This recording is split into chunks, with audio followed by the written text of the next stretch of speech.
नमस्कार दोस्तों, सुरेन हिंदी क्लास में आप सभी का स्वागत है। आज हम अरस्तु का अनुकरण सिद्धांत पढ़ेंगे। अरस्तु का अनुकरण सिद्धांत पढ़ने से पहले अरस्तु के बारे में थोड़ा सा हम जान लेते हैं कि अरस्तु का जो जीवन काल है वो जीवन काल के बारे में जाने की 384 ईसा पूर्व से 322 ईसा पूर्व इनका जीवन काल रहा हुआ है। ये उत्तरी यूनान के अरस्तु उत्तरी यूनान के मैसिडोनिया प्रायद्वीप के यानी उत्तरी यूनान के अंदर एक मैसिडोनिया, जिसको हम मैसिडोनिया मकदूनिया भी कहा जाता है, जिसको प्रायद्वीप में स्थित स्पेगेरिया, प्रायद्वीप के स्पेगेरिया नामक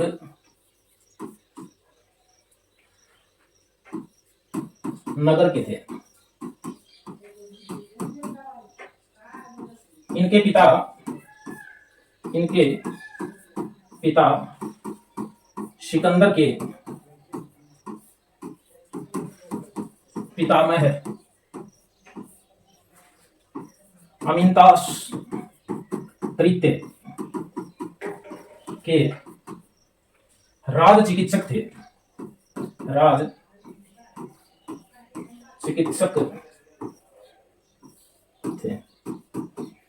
यानी अरस्तु के जो पिता थे वो सिकंदर के पितामह के जो अमिनतास तृतीय थे उनके राज चिकित्सक थे। अतः इनको विरासत में जो है ये चीज मिली हुई थी, यानी चिकित्सा शास्त्र के जन्मजात उत्तराधिकारी थे। अतः अरस्तु चिकित्सा शास्त्र के जन्मजात उत्तराधिकारी थे।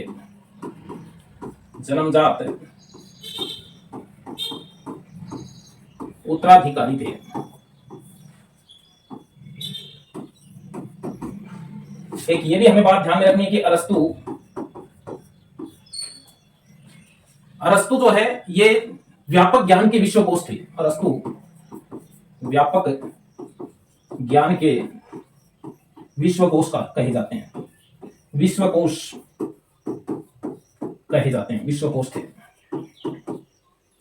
यदि हम शिष्य परंपरा की बात करें कि अरस्तु किसके तो गुरु थे और कौन इनके शिष्य थे, तो हमें यह जानना चाहिए कि यूनान के एक दार्शनिक थे सुकरात। सुकरात के शिष्य थे प्लेटो, और प्लेटो के शिष्य जो है, प्लेटो ने जो अकादमी खोली थी, स्कूल खोली थी, उसके शिष्य थे अरस्तु। और अरस्तु के जो शिष्य थे वो थे सिकंदर। अरस्तु के शिष्य सिकंदर थे। यह हमें शिष्य परंपरा याद रखनी है। सुकरात यूनान के एक बड़े दार्शनिक थे। सुकरात जो है उनके शिष्य प्लेटो थे और प्लेटो के शिष्य अरस्तु थे। अरस्तु के शिष्य सिकंदर थे। लेकिन यदि इनके तो कला के संदर्भ में, यानी इनके तो वस्तु के संदर्भ में, प्लेटो ने जो अनुकरण सिद्धांत दिया है वो वस्तु से संबंधित है, और अरस्तु ने जो सिद्धांत दिया है अनुकरण का वो कला व काव्य से संबंधित है। हमें ये दोनों ही चीज समझनी पड़ेंगी। इसमें ये समझ लेते हैं कि अरस्तु जो है,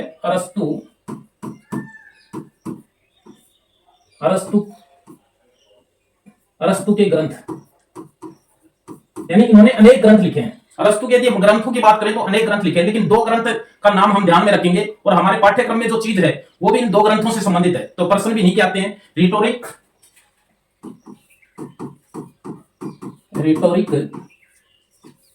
और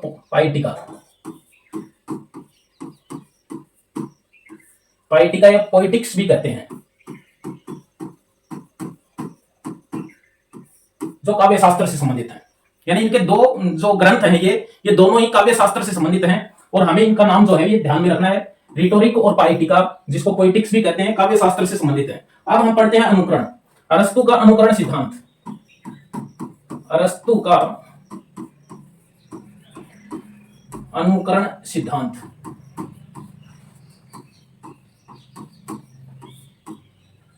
देखिए, अरस्तु से पहले इनके गुरु प्लेटो ने अपने अनुकरण सिद्धांत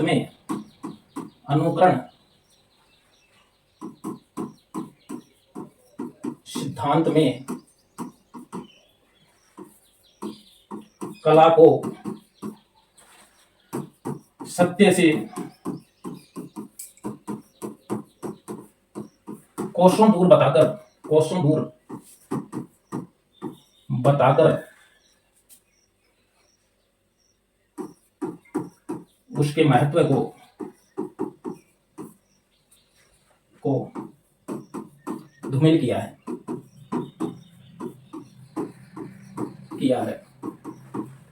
लेकिन अरस्तु ने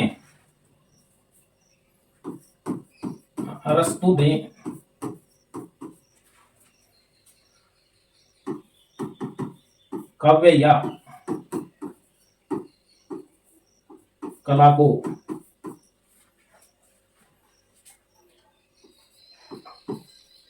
प्रकृति की अनुकृति कहा है। यानी प्रकृति की अनुकृति कहा है, यानी काव्य या कला को अरस्तु ने प्रकृति की अनुकृति कहा है और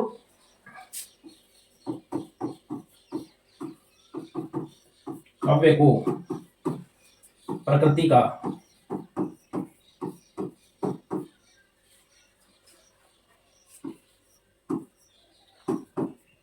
पुनर्सृजना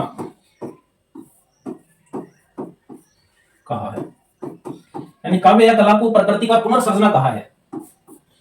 यानी अरस्तु से पहले इनके जो गुरु थे प्लेटो, उन्होंने ये कहा है कि काव्य या कला जो है वो सत्य से कोसों दूर है, सत्य से 3 गुना दूर है, वो किसी वस्तु की नकल है। अतः वो जो है वो समाज के उपयोग की चीज नहीं है, समाज में नैतिकता प्रदान नहीं करती है, समाज को एक आदर्श रूप प्रदान नहीं करती है। अतः प्लेटो ने अनुकरण जो बताया है उसको सही नहीं माना है। उन्होंने कहा कि अनुकरण नकल की नकल है, इसलिए ये समाज के लिए लाभदायक सिद्ध नहीं हो सकता है। यानी उन्होंने कला को उपयोगितावाद, नैतिकतावाद और आदर्शवाद की दृष्टि से देखा है, जबकि उसके बाद में उनके ही शिष्य अरस्तु ने अनुकरण को जो है वो पुनः सर्जना कहा है, या पुनः प्रस्तुतिकरण कहा है, पुनः निर्माण कहा है कि वो किसी वस्तु की नकल तो है लेकिन वो ज्यों की त्यों नकल नहीं है, वो उसमें कुछ सुधार किया गया है, उसका पुनः प्रस्तुतिकरण किया गया है जो कि आनंद भी देता है और हमें शिक्षा भी देता है। ये अरस्तु कहते हैं।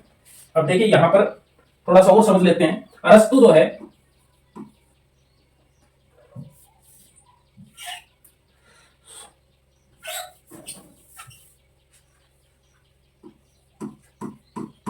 अरस्तु का अनुकरण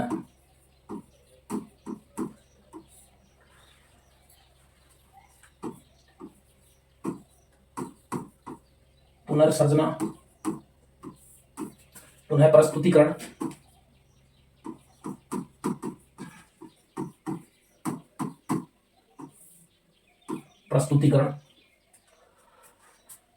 या पुनर्निर्माण है। ये हमें समझना पड़ेगा। अरस्तु कहते हैं कि वो ज्यों की त्यों नकल नहीं है किसी चीज की, वो उसका पुनर्सृजना है, या पुनः प्रस्तुतिकरण है, या पुनः निर्माण है।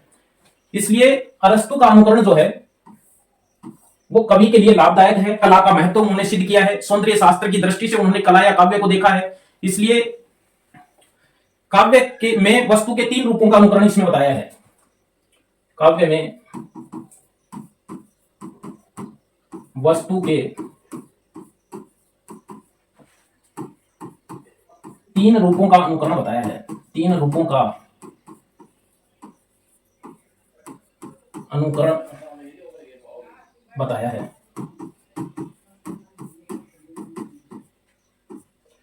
काव्य में वस्तु के 3 रूपों का अनुकरण इसमें बताया है। एक तो जैसी है या जैसी दिखाई देती है, जैसी दिखाई देती है।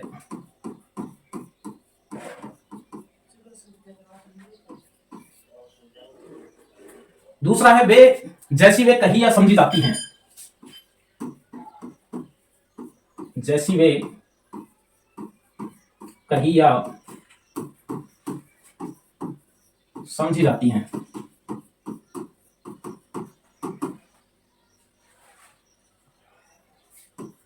तीसरा है जैसी होनी चाहिए, जैसी होनी चाहिए। अब देखो, तीन वस्तु के तीन रूपों का अनुकरण होता है। अरस्तु कहता है कि कोई भी यदि वस्तु है तो उसका तीन रूपों में अनुकरण होता है, या तीन रूपों का अनुकरण होता है, तीन तरीके से अनुकरण होता है। ये हमें समझना पड़ेगा, ये प्रश्न आता है परीक्षाओं में। और जैसी है, एक तो वस्तु जैसी है या जैसी थी, जैसी दिखाई देती है, यानी जैसी है वैसी ही हो, तो उसको प्रतीयमान कहते हैं। प्रतीयमान जो है वो कहते हैं।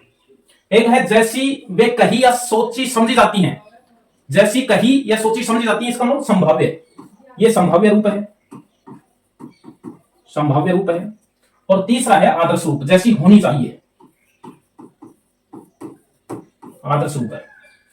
यानी किसी भी वस्तु का तीन रूपों में अनुकरण होता है। ये अरस्तु मानते हैं कि किसी भी वस्तु का तीन तरीके से अनुकरण हो सकता है, या तीन रूपों में अनुकरण हो सकता है। एक तो जैसी है वैसा ही, तो वो है प्रतीयमान। एक है जैसी कही या समझी जाती है, या उसके बारे में सोचा समझा जाता है, तो वो संभाव्य है।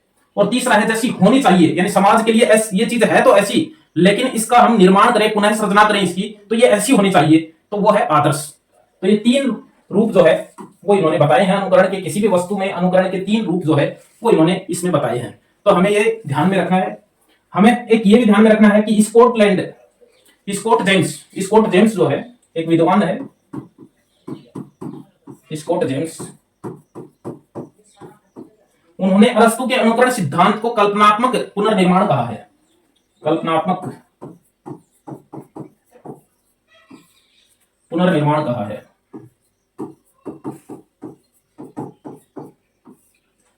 यानी स्कॉट जेम्स ने अरस्तु के अनुकरण सिद्धांत को कल्पनात्मक पुनर्निर्माण कहा है। अरस्तु के अनुकरण सिद्धांत को एक दार्शनिक पोर्ट्स ने पुनर्सृजना कहा है। हमने बार बार पढ़ा है पोर्ट्स ने पुनर्सृजना कहा है, सर्जना कहा है। पोर्ट्स ने पुनर्सृजना कहा है। एबरक्रोम्बी ने पुनर्प्रस्तुतिकरण कहा है।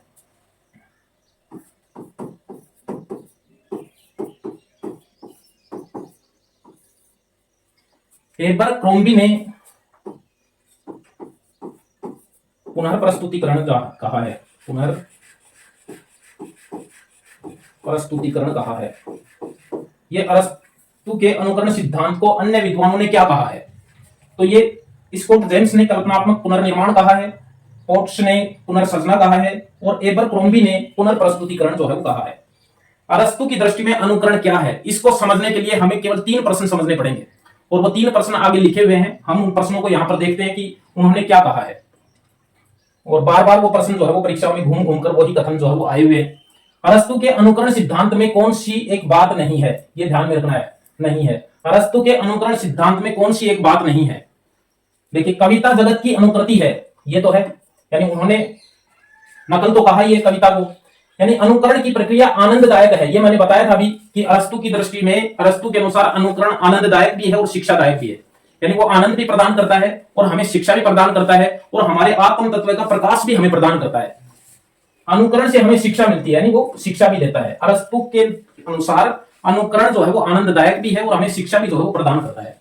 काव्य प्रकृति का अनुकरण नहीं है। अब देखिए, ये कथन गलत है। ये मैंने प्रारंभ में लिखा दिया था, प्रकृति का अनुकरण माना है उन्होंने। अनुकरण किसको कहा है? प्रकृति का अनुकरण माना है, तो ये नहीं है, गलत है। तो ये इसका उत्तर हो जाएगा।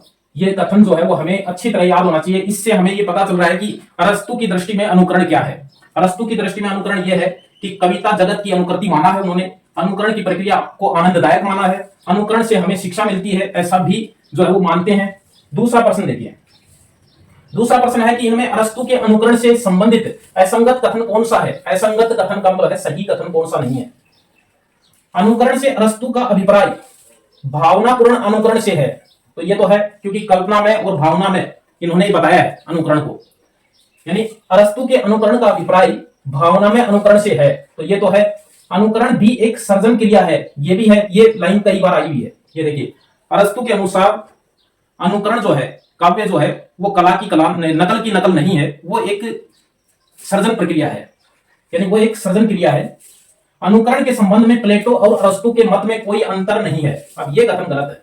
यानी प्लेटो और अरस्तु दोनों गुरु और शिष्य तो थे, लेकिन उनके विचार एक नहीं थे। कला से और काव्य से संबंधित उनके विचार जो है वो एक नहीं थे। इसलिए ये कथन जो है वो गलत है। और हमें इस बात को विशेष रूप से ध्यान में रखना है कि दोनों, प्लेटो गुरु थे, अरस्तु शिष्य थे, लेकिन उन्होंने अपने गुरु की बात से हटकर अपने विचार जो है वो प्रस्तुत किए हैं। इसी को दार्शनिक कहा जाता है कि वो नकल नहीं करता है विचारों की, वो अपने खुद के विचार जो है वो प्रस्तुत करता है।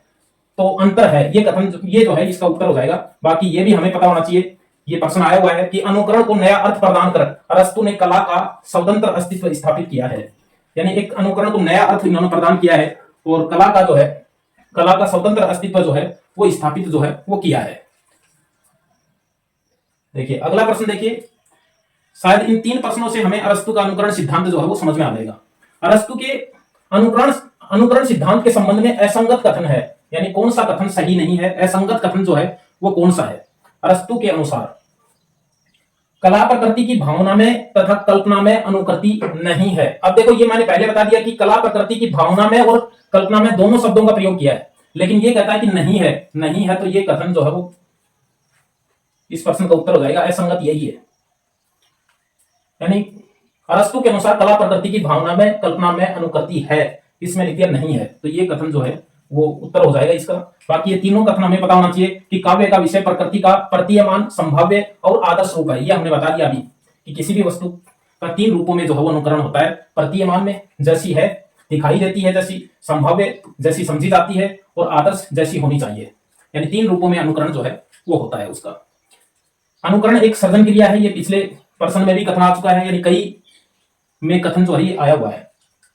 ये देखिए, अनुकरण वह तंत्र है जिसके द्वारा कवि अपनी कल्पनात्मक अनुभूति की प्रक्षेपीय अभिव्यक्ति को अंतिम रूप प्रदान करता है। तो ये भी जो है वो कथन सही है। तो अरस्तु को के अनुकरण सिद्धांत को समझने के लिए ये 3 प्रश्न जो है वो बहुत ही महत्वपूर्ण प्रश्न है इसको समझने के लिए। तो एक छोटा सा रिवीजन हम यहाँ पर कर लेते हैं कि अरस्तु क्या है। अरस्तु जो है वो यूनान के दार्शनिक थे। अरस्तु उत्तरी यूनान के मैसिडोनिया प्रायद्वीप में स्थित स्टेगेरिया नामक नगर में जो है वो उनका जन्म हुआ था, वहां पे वे रहने वाले थे। और अरस्तु के पिता जो है वो सिकंदर के पितामह अमिनतास तृतीय के राज चिकित्सक थे, इसलिए इनको उत्तराधिकार में ही जो है वो चिकित्सा शास्त्र का ज्ञान जो है वो मिला हुआ था। और अरस्तु के 2 ग्रंथ हमें याद रखने हैं, रिटोरिक और पाइटिका। पाइटिका को पोइटिक्स भी कहते हैं। पोइटिक्स जो ग्रंथ है ये काव्य शास्त्र से संबंधित है, काव्य के भेदों में इसमें बताया गया है। अरस्तु का अनुकरण सिद्धांत पढ़ें तो हमें प्लेटो के अनुकरण सिद्धांत की भी हल्की सी जानकारी होनी चाहिए, क्योंकि प्लेटो इनके गुरु थे और उन्हीं की अकादमी में ये रहे हुए हैं। उन्हीं की अकादमी में रहते हुए अपने ग्रंथों की इन्होंने रचना की है और फिर उनके अनुकरण सिद्धांत का इन्होंने विकास जो है वो आगे किया है। ये भी हमें कथन याद रखना है कि अरस्तु का अनुकरण प्लेटो के अनुकरण का ही विकास है। यानी अरस्तु का अनुकरण प्लेटो के अनुकरण का ही विकास है। और प्लेटो ने काव्य को सत्य से कोसों दूर बताया है, अर्थात उन्होंने काव्य या कला को नकल की नकल कह करके उसके महत्व को धूमिल कर दिया है, जबकि अरस्तु ने काव्य या कला को पुनर्सृजना कहा है या प्रकृति की अनुकृति कहा है। यानी उन्होंने नकल की नकल नहीं कहा बल्कि प्रकृति की अनुकृति कहा है। और किसी प्रकृति की अनुकृति करना गलत नहीं है, वो हमें ज्ञान भी प्रदान करता है, आनंद भी प्रदान करता है और शिक्षा भी प्रदान करता है। यदि हम प्रकृति की अनुकृति करते हैं तो वो अनुकृति जो है वो कोरी नकल नहीं है, उसमें कवि अपनी कल्पना और भावना का भी प्रवेश करता है और इससे हमें उससे आनंद भी मिलता है, ज्ञान भी मिलता है और शिक्षा भी मिलती है, ऐसा मानते थे अरस्तु। तो ये हमें ध्यान में रखना है। यानी अरस्तु ने काव्य को मनुष्य के आंतरिक कार्य व्यापारों की अनुकृति माना है। यानी काव्य को मनुष्य के आंतरिक कार्य व्यापारों की अनुकृति जो है वो माना है। अरस्तु के अनुकरण की मूल धारणा भी यही है कि कला प्रकृति की अनुकृति है। तो हमें ये बिल्कुल ध्यान में रखना है कि ये जो लाइन है ये प्लेटो से संबंधित नहीं है। कला प्रकृति की अनुकृति है, ये प्लेटो से संबंधित नहीं, अरस्तु की से संबंधित पंक्ति है। अरस्तु ने काव्य में वस्तु के 3 रूपों का अनुकरण बताया है, ये हमें ध्यान में रखना है, प्रतीयमान, संभाव्य और आदर्श रूप। ये 3 हमें बिल्कुल जो है वो ध्यान में रखने हैं। फिर मिलेंगे किसी अच्छे बिंदु के साथ, तब तक के लिए बाय, धन्यवाद।